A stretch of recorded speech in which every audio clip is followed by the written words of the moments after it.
I am Brooklyn-based psychotherapist Nikita Banks, and I am your host of Black Therapist Podcast, formerly of Black in Therapy. Black Therapist Podcast is the podcast where we discuss the unique issues people of color face when dealing with mental health issues and mental health diagnosis. You can follow us on Instagram and Twitter at Black Therapist Podcast, or you can follow us on our Facebook fan page at Black in Therapy, or my fan page at Nikita Banks LMSW. You can email us fan mail, general feedback, and show suggestions at blacktherapistpodcast@gmail.com. You can sign up for our mailing list at blacktherapistpodcast.com. Tweet, share, like, leave us comments on whatever platform you listen to us at, whether it be SoundCloud, Google Play, iTunes, Apple Music, Stitcher, etc. We are wherever podcasts are found. So on this week's episode, we have a two-part episode. So I'm going to explain to you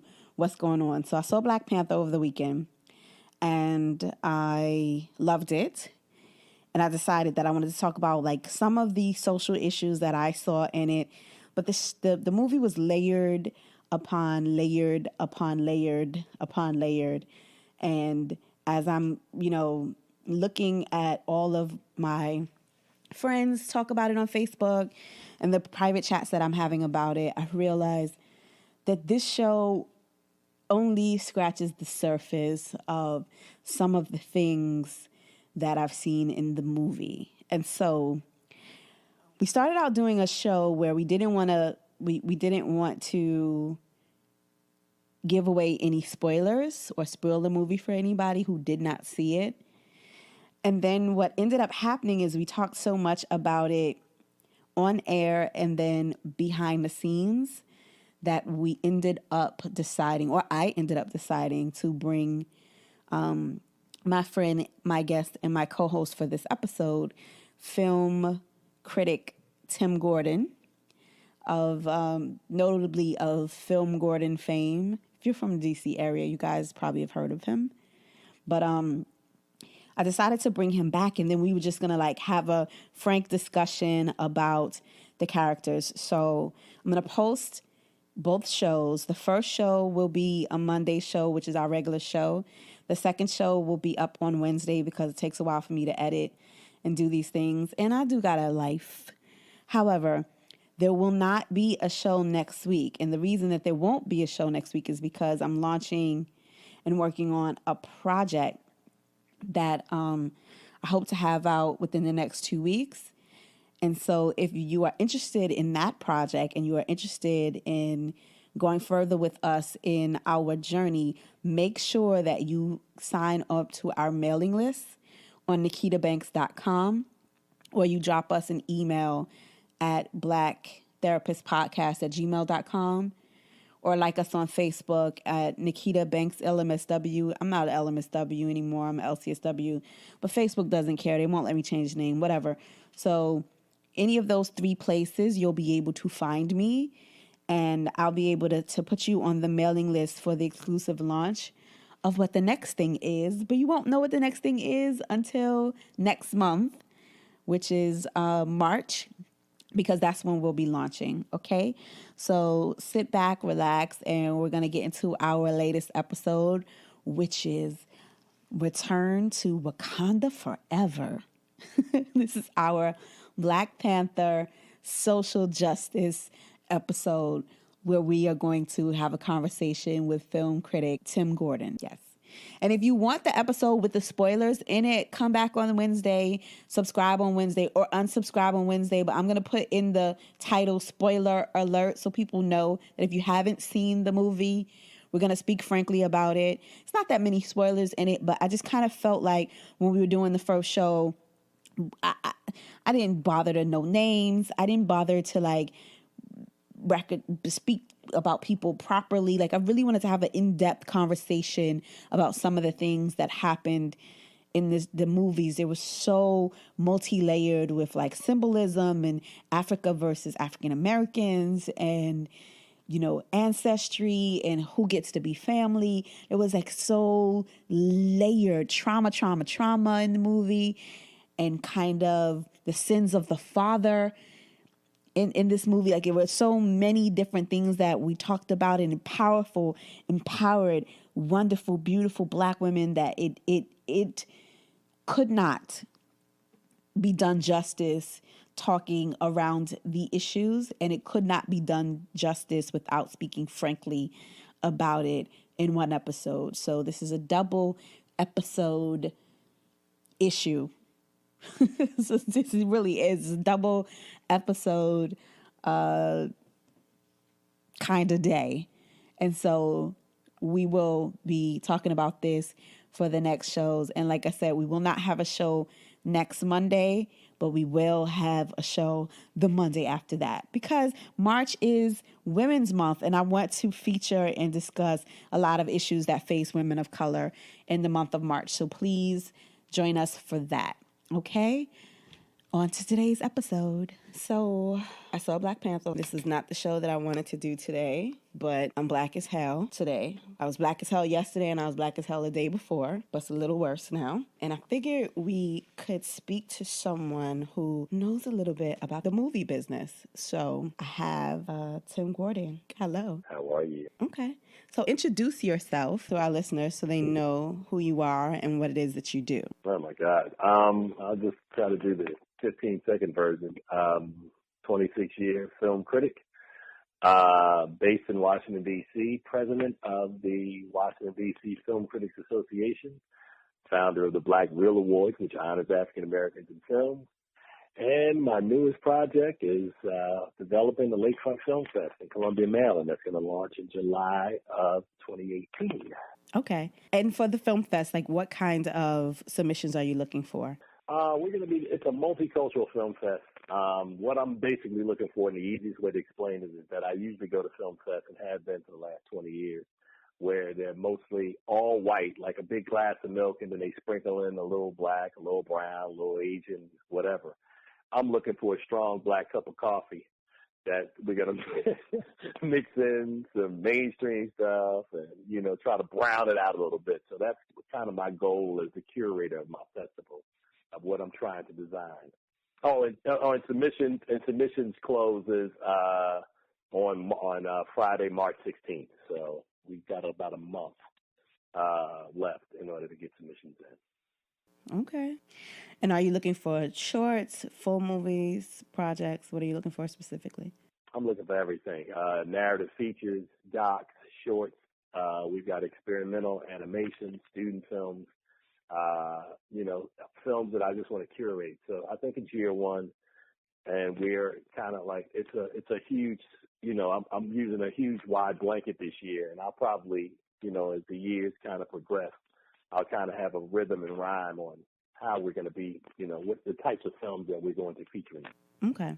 So, let's get into Black Panther. I saw a lot of social issues in this movie, but as I was watching it and speaking with a friend of mine, I was saying, I really feel like I need to see it again. And I didn't know, and I still kind of don't know if there's a way we could discuss it without giving away the spoilers. But I figured, since you've been doing this all week on TV shows and on radio interviews, you would be the best person to talk to do that. So what are some of the social issues that you saw in the movie? Well, first and foremost, what I would say, the importance of the film, because that's the question that keeps coming up all week from people, like, why are Black people, so adamant and excited about this film? A lot of it is based around representation, right?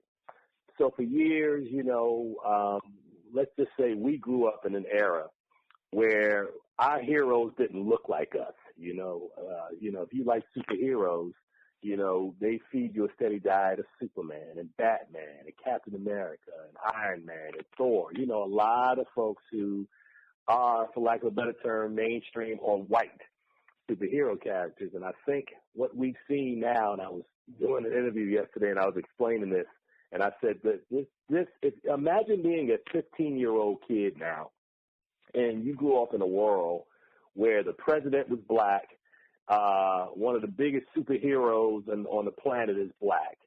And there's so much representation for you, or, things that will inspire young people that we may not even know the impact 35, 40, 50 years from now, somebody will be inspired now from living in this time and this era. And I said, it's almost like the best time to be alive for representation. So that's issue number one. Issue number two, and what I think the film, it actually has a lot of messages in it. I love the dynamic between fathers and sons, because that's kind of featured, very much so in the film. The other thing that I loved and hasn't been spoken about a lot is what I call the two polar opposites that have been happening in the African American community now for like 150 years. So 150 years ago, and maybe not that long, maybe about 100 years ago, we had the differing philosophies of a Booker T. Washington and a W.E.B. Du Bois, meaning that Booker T. thought that black folks should kind of like work themselves up, by their own, pull themselves up by their bootstraps. They should be, a credit to the race, where W.E.B. Du Bois was like, we're not laborers, and we're going to use our minds, and we have a different way to serve. You go up 40 or 50 years or 60 years, and you got Martin Luther King Jr., nonviolent protests, and his philosophy versus Malcolm X, who believed that, blacks shouldn't turn the other cheek, and that, it's the battle of the bullet. We should stand up. And this film has that sort of dynamic as well between a couple of characters in there, which I will not give away, where they both essentially want the same thing, but they have different methodologies on how that should be attained.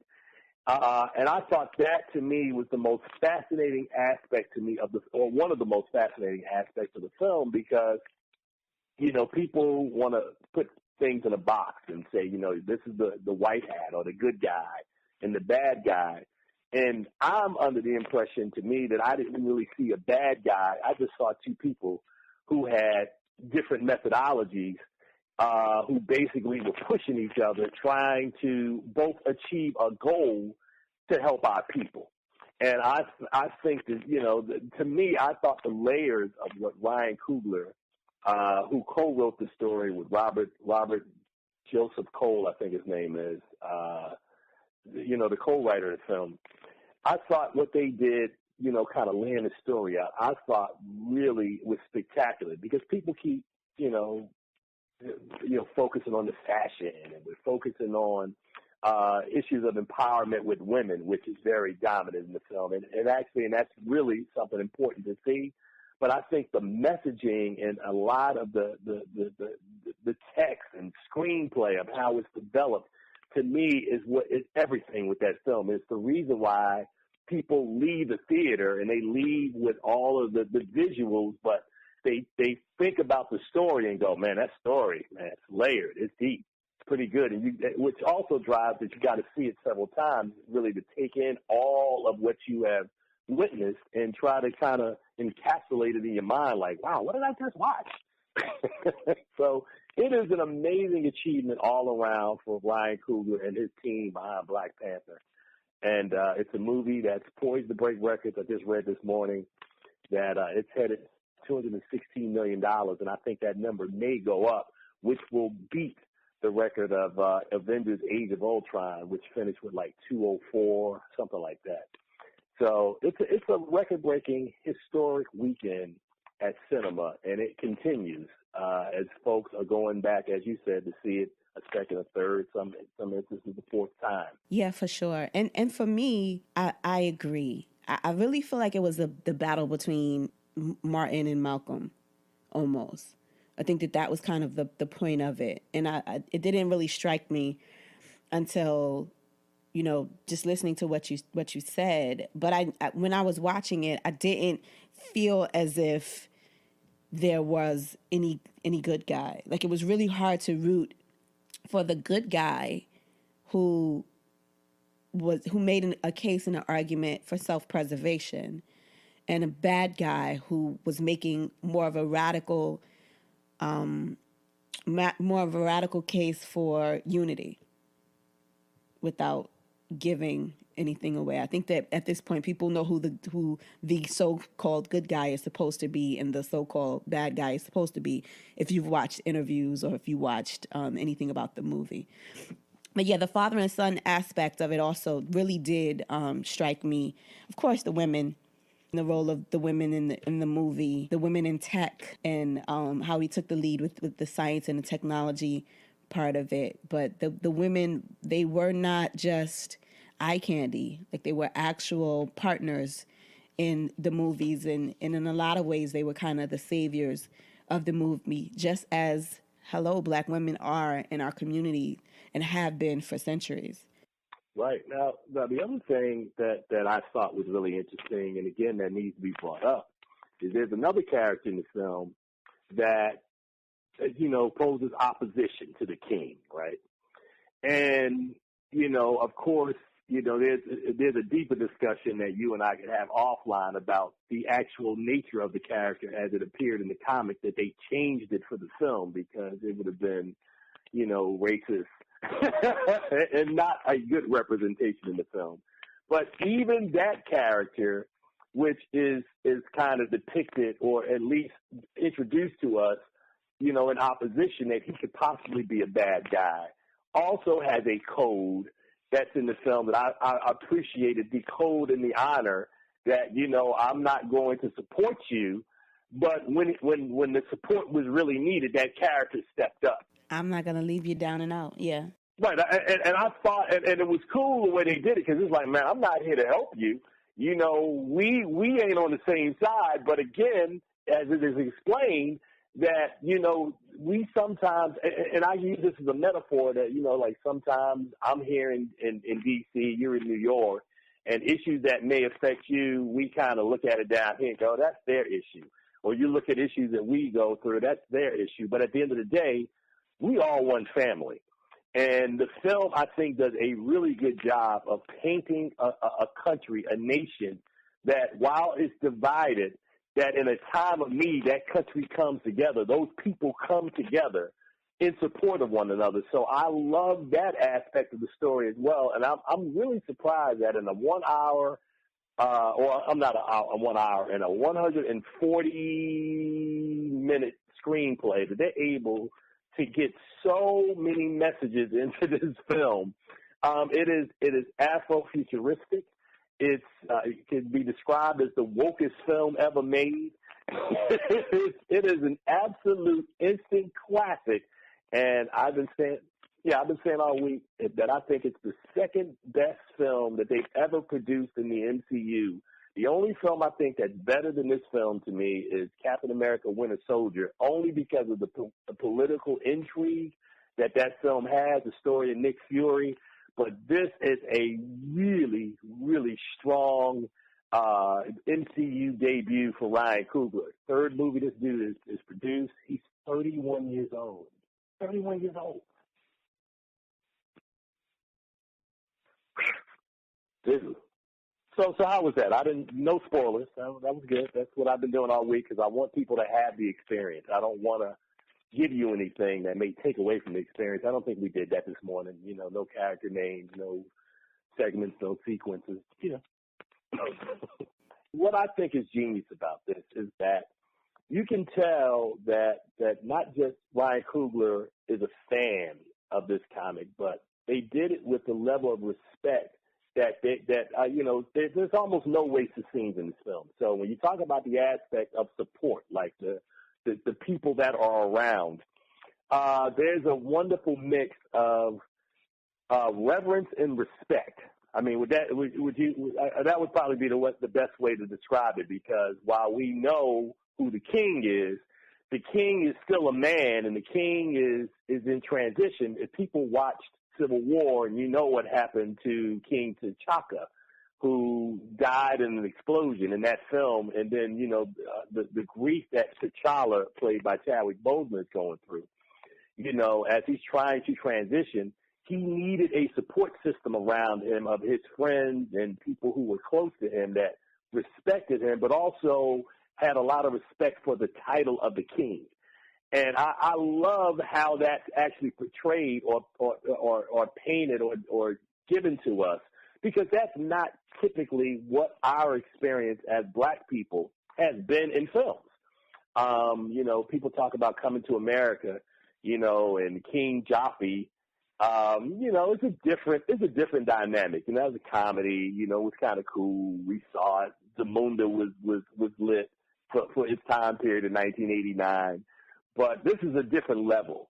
It really is. And, the costume worker, Ruth Carter, everybody looks gorgeous in this film. Yeah, he's out of here. He's out of here. His career is gone after this.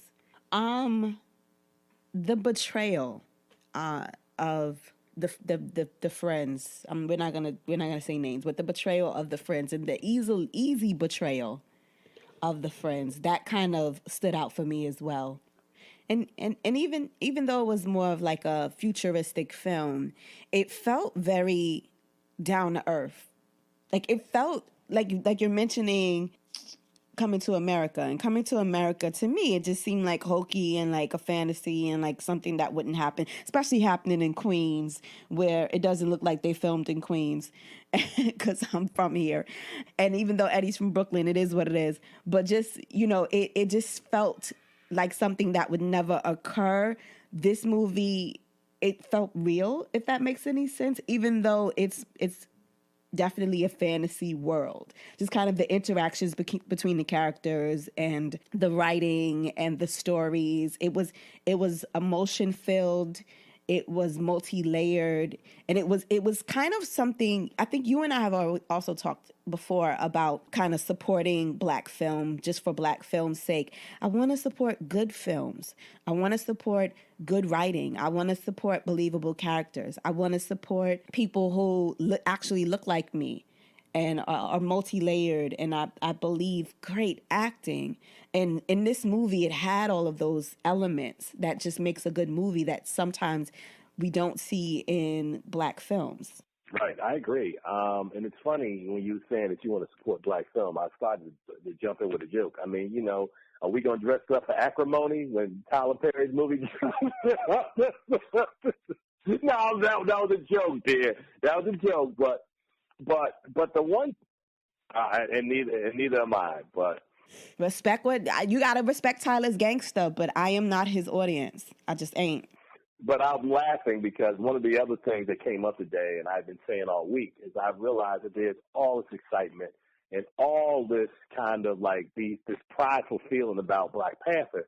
And, Ava DuVernay, who's got Wrinkle in Time dropping on March the 9th, I'm sure she's sitting at home wishing, man, I wish I could get like a quarter of the audience, man, this feeling that they're doing. And this is a movie that they're already saying is tracking at $35 million. This is another historic film because this is the first African-American woman to have a $100 million budget. You got Oprah Winfrey, you got Reese Witherspoon. I forget the young lady who is actually the star of the film. But this is another one, and I'm like, we need to make sure, and I agree with you, that there should be a support of really good movies, and that has not always been the case. I know we had Hidden Figures a couple of years ago. Selma didn't get this kind of love, which I thought was a really good movie. Of course, the whole slavery thing with 12 Years a Slave, that's a tough sell. Birth of a Nation was a tough sell. Not just because of the content, but because of the controversy around that film. But I would love to see, Girls Trip was a success last year. I would love to see people get more excited about a lot more than just kind of these sorts of films. I understand why people love this movie, and I do as well. But, I'm a film critic. I got to watch 299 more of these movies this year. So I have to find reasons to get excited, and I'm trying to get your audience excited for them as well. But see, here's the thing. I tries to watch good black shows, but I am an intellectual. I'm ghetto, but I'm an intellectual, so you have to stimulate my mind. And the lack of development of good multi-dimensional characters with good acting is a problem for me. It's a problem for me. And that was not a problem in this movie. It was not a problem in this movie. I do want to talk a little bit about representation and just kind of share a story. So when I was little, I didn't have any black Barbie dolls. I played with Barbies. And the closest doll that I got that was a woman of color was Cher. I ended up with a doll that was my cousin's doll. She got too old to play with dolls, and I ended up with her doll, and it was a doll of Cher. And she was tanned as I don't know what, and she looked more like me than my Barbies looked like me. And then eventually a black Barbie came out, etc. But when it came time for me to buy action figures for my son, I made a conscious decision to buy black action figures. And I think you guys out there listening, but you may know a little bit more about the comics than me. So I think I ended up buying him a Nick Fury. Is he black? Okay. And I think I ended up getting him Hawkman. But I literally had to go, and I live in Brooklyn, New York. I literally had to go from Toys R Us to Toys R Us to Toys R Us. That's what we had at the time, to find him a black action figures and find him black G.I. Joe. And sorry, white people, I used to buy the white dolls for him, or action figures for him, because he had to have somebody to fight. and so representation does matter. But I think that, the comics, if I'm not mistaken, they've kind of been able to be under the radar with being able to represent us and tell our stories in a different way than like comics or mainstream media would allow, because there was this whole subculture where we could actually exist in that space. And I think that part of it is why people are so much more invested in a story like this. And even Star Wars, Lando, is that his name? I don't know. Billy D. Williams. No, Lando Calrissian. Yes. Listen, I've only seen my first Star Wars movie last year, and that was with David Boyega. Oh, The Last Jedi. The Last Jedi. Okay. Well, that was my first one. I saw it with my son. He really wasn't into Star Wars. I don't know if he's going to be into Lando, but I think I'm going to see that because, I liked Billy D. Williams. Yeah, this is actually interesting. I was hoping, and I wish they would do like a Lando kind of prequel, because he, the Billy D. Williams kind of gets in with Harrison Ford's character, so they're showing him at the very beginning. And Donald Glover looks eerily like Billy D. Williams, a young Billy D. in some of those shots, man. It is creepy. He does. That'd be dope. He really does. Yeah, so that comes out on Memorial Day weekend, Solo, so the one that you're talking about. And also, King T'Challa as well as Dora Milaje will be back in 3 months when, Avengers Infinity War Part 1 drops on May the 4th, I think it is. Okay. So my son usually makes me stay to the very, very end of the movie after the credits, because he always says that usually there's a tip for what is going to happen in the next movie. And this time I asked him, because I waited, and I said, well, he wasn't with me, but I texted him and said, what is the symbolism at the end of the movie? And he says, there is a tip there, but you won't get it. So do you understand what the young man is talking about?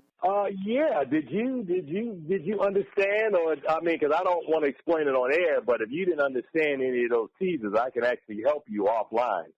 Okay. So since we don't want to give any spoilers away. Oh, you definitely don't want to give that away. No. Okay. So I will ask you offline. We can talk about that as soon as we get done here. But the thing that stuck out to me the most about the movie last night was trauma, and just how trauma can develop a person's personality and harden them in a way that is counterproductive to their existence.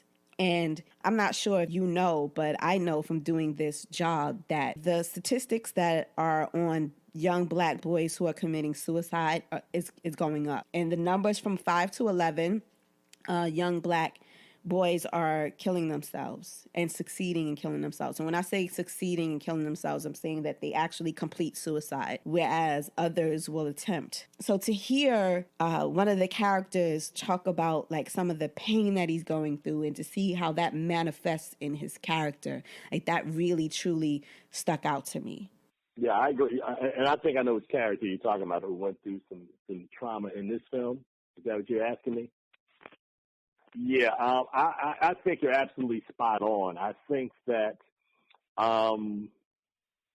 what he endured or what he witnessed at a very early age, and it happens with all of us, like the things that we see impact us very early on, that kind of forge not necessarily our personality, but may forge something in us.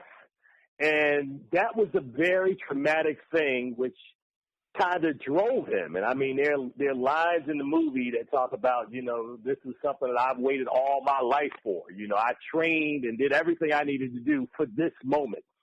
And you're absolutely right. The trauma of what he went through, and unfortunately, there was no one there to help him, compartmentalize or kind of to help him grieve or to help him process. Like therapy. He needed to talk to somebody like you much earlier in his life, and maybe he could have turned out in an amazingly different way, or it could have turned out in some sort of a different way.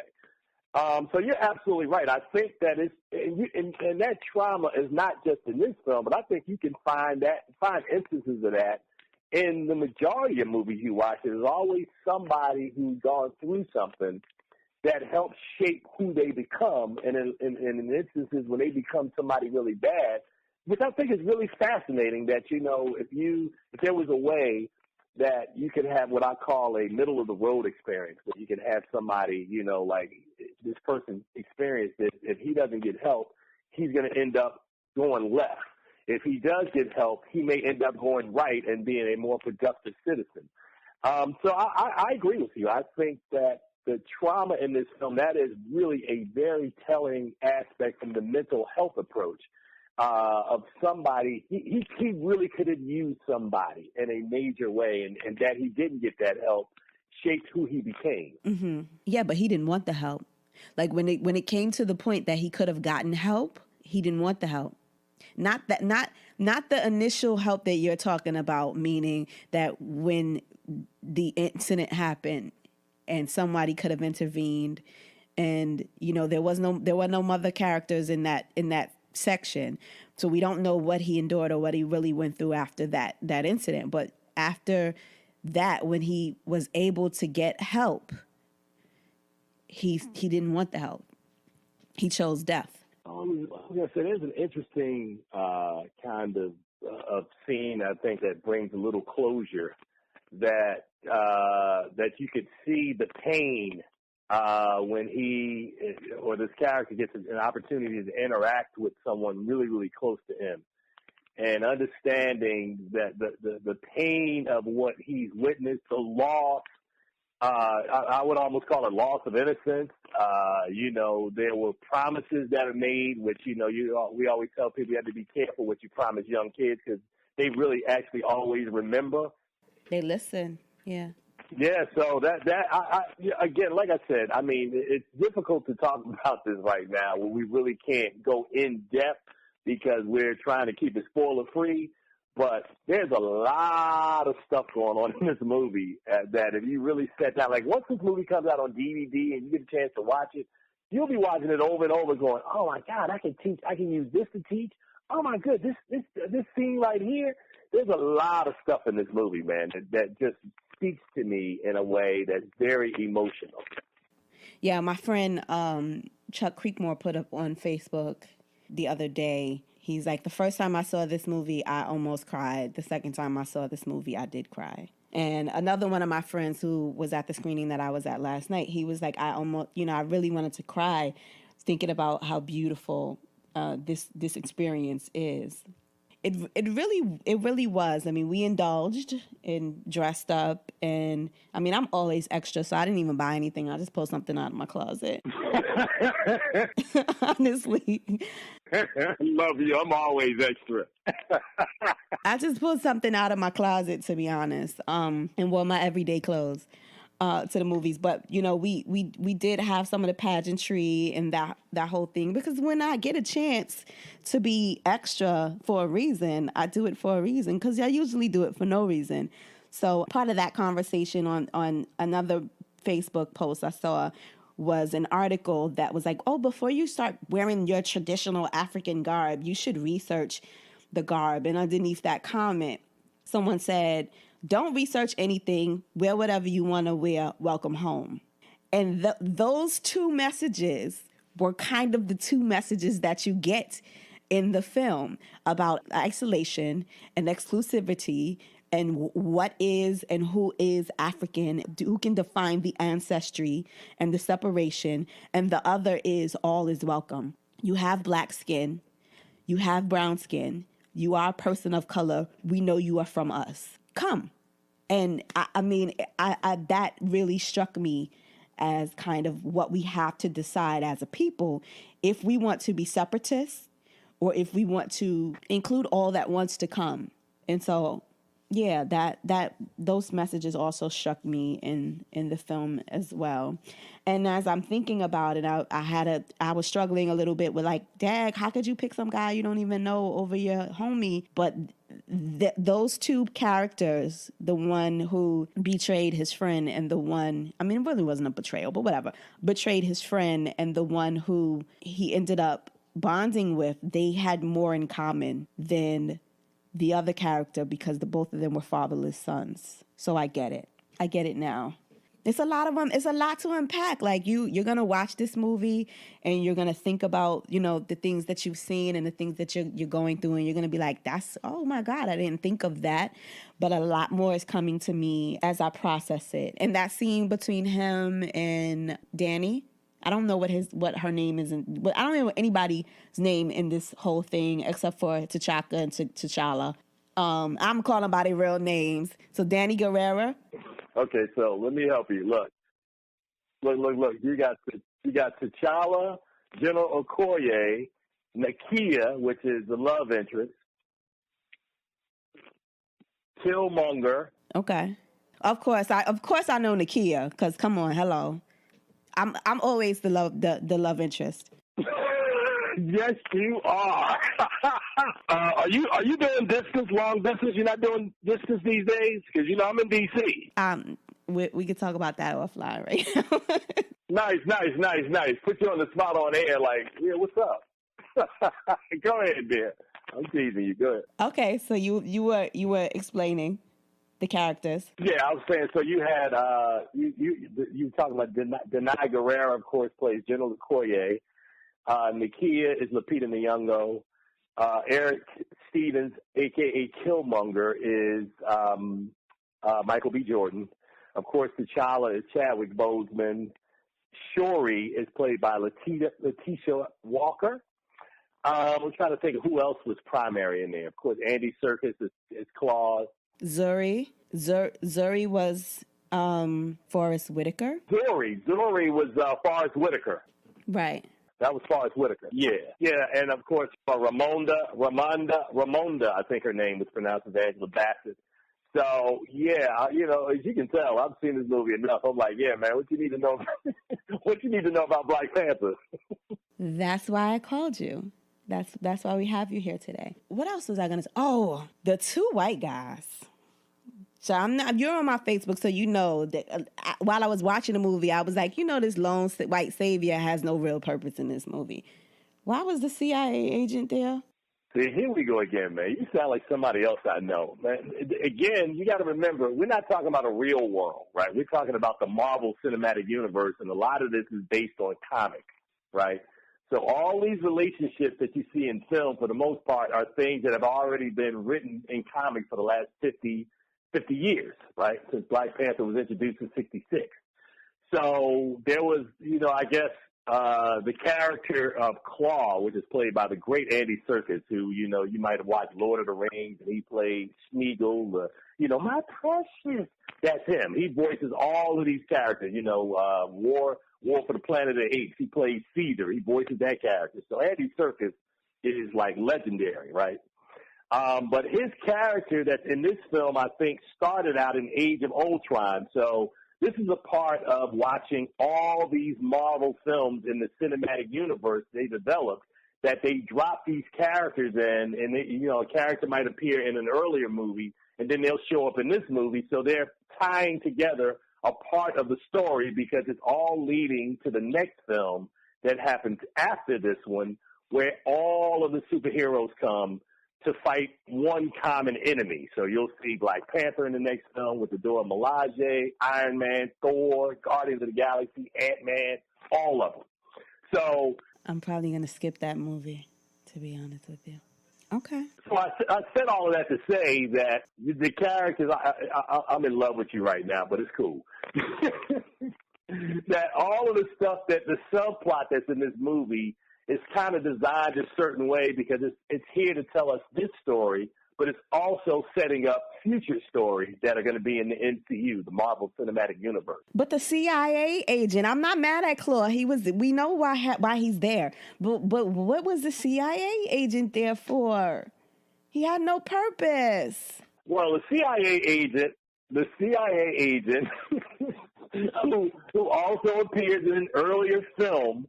Matter of fact, I think he appeared in the last film. He was in Captain America: Civil War. Okay. So we're going to leave him alone. But I think he's there because we always has to have a white savior. Always. And there always has to be the balance that if there's a bad white guy, there has to be a good white guy. That's why I think he was there. I think that was his purpose. Well, I think honestly that you can look at it that way, but by virtue that the movie had a black executive producer, it had a black screenwriter, black director, and literally a 98% black cast. I think they were there. Look, I think they were there.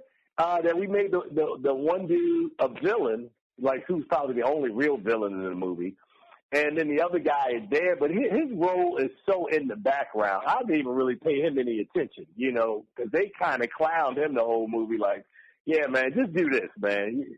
Yeah, so they did. They really did. They sunned him. I'm not mad that he was there, but it was like it was glaring. And the reason that they did it as well is because to flip representation. Usually there's that one Samuel L. Jackson character in every single movie who's just kind of like, and I don't mean the new Samuel L. Jackson character, because I swear now he has the mother effers built into his contract now that he gets to shoot up a bunch of people and drop the F-bombs everywhere. I'm talking about that old 1980s, 1990s Sam Jack that was in every single white movie known to man, where he just got to say 7 lines and was the sidekick. So I get it. But it just was like, what is he here for? Like, what's this man's purpose? That's just kind of how I felt. Look, I ain't mad at you. I'm laughing at you because you're absolutely right. I mean, like I said, I think 9 times out of 10 that would be true. But in this case, the mainstream, i.e., white representation, is so minimal in this film that it's really, they're there, but they ain't really there. And I think that's what's upsetting so many people, because they're like, wait a minute, man, really? That's it? Yeah, we turning the tide. I was going to say we turning the tide because, as a film critic, I've had to sit through movies for decades and watch it be the other way, like he just explained. Like, there's a whole movie, and then they drop Sam Jackson in there. He'll sprinkle in some funk, and then that, okay, now we moving on. We gave you what you want. Here's a little bit. And it's the same thing in this film. But I think this film is an anomaly because, I think you're going to see they'll probably do a better job. And when I say do a better job of trying to balance the story out, because you realize there are 2 more of these movies that are coming. This is only like part 1 of the Black Panther trilogy in the Marvel Cinematic Universe. So they're going to make 2 more films. The next one will probably be out February of 2020. February. Look, February. So we're going to just Black History Month every year? It worked the first time. Hollywood is lazy, Nick. It's like, hey, if it worked once, just do it again, man. 2 years from now, whatever this weekend is in 2020, they'll be like, yeah, Black Panther 2. This is what we're going to do for Black History Month? Lord have mercy. Okay, so my friend put up a Facebook post, and since you know a little bit more about this than I do, you know a lot more about this than I do, because I didn't even know when she told me or when she put the post up, and like my mind was blown. So now I have to, of all of the psychological reading and like the journals that I have to read now, I have to go back and read comics. But my friend wants to know if there's going to be a movie where Black Panther and Storm get married. And I'm like, what? Yeah. Well, based in the comic book, that actually happened. The Disney is in the process right now, and a lot of companies are putting bids on Fox right now. Fox is selling, its television and its film properties. And it was thought that, maybe a month ago that if Disney bought Fox, then they would bring the X-Men, who they licensed to Fox about 20 years ago, that they would bring those characters back into the fold and then probably reintroduce them in the MCU, in the Marvel Cinematic Universe. So, of course, Hugh Jackman, who just was Wolverine for 15, 17 years, he just retired. I love him. Halle Berry is too old to do the character now, and they introduced somebody new. So to answer that question, it depends on if Marvel is able to get the rights back to the X-Men, and then if they do, then that can set up them following the comic books to bring those characters back together, which I don't know what they would do with Lupita Nyong'o, who would probably be pissed off if Storm rolled up on T'Challa at this point. That's not now. I don't follow any of these these movies or these shows, but for the past 20 years, I have had to watch X-Men movies with my kid. Like, that's the only thing when a new X-Men movie came out, like, I went to happily. It probably has something to do with my fixation on Hugh Jackman, but we can talk about that another time.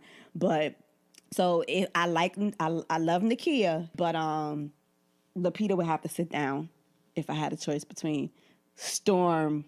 That's just me. I'm on my Geek Squad stuff today. I'm just saying, like, she would have to sit down. Love her. You are funny. Okay. So it's a yes, no, or maybe. Well, in this case, right now, as long as Fox, that Marvel didn't have the rights, the answer is no. If Fox got the rights back, maybe, to depending on how they would do the script. Because the other part is right now, let's be real about this. The folks at Marvel, Kevin Feige, who's like the overseer of the entire Marvel Cinematic Universe, they've plotted this stuff out, Nick, through like 2028. So they know exactly which characters they're going to introduce, which movies get made, when they get made, how the story arc is going to go. So if X-Men is not in the mix right now, it's going to be hard to include Storm into the story if she's not already as a part of that universe right now. That's hard. So the answer would probably be, if you stuck a gun to my head, I'd go no. All right. So tell the people where they can find you. They can find me at Film Gordon everywhere, on Facebook, Instagram, Twitter, everywhere. I also have my site, thefilmgordon.com, and my brand new radio show that I just relaunched. It's going to be at WHUR HD4 called Keeping It Real with Film Gordon, which will air on Saturdays, and I don't really have a time right now, which I'm sorry to say, but when I get one, I'll let you know. And if you ever want to talk about mental health characters and characters in your movies, let me know. Well, I'm going to probably have you, I'm thinking about bringing you on to do a show with me, and then also talking to you about a possible idea of doing some kind of panel work down at the film festival, give you an excuse to come to Columbia, Maryland in the summertime. All right, you guys, you hear that? I'm not editing this out neither, so I'm just letting you know because I'm going to be there. All right.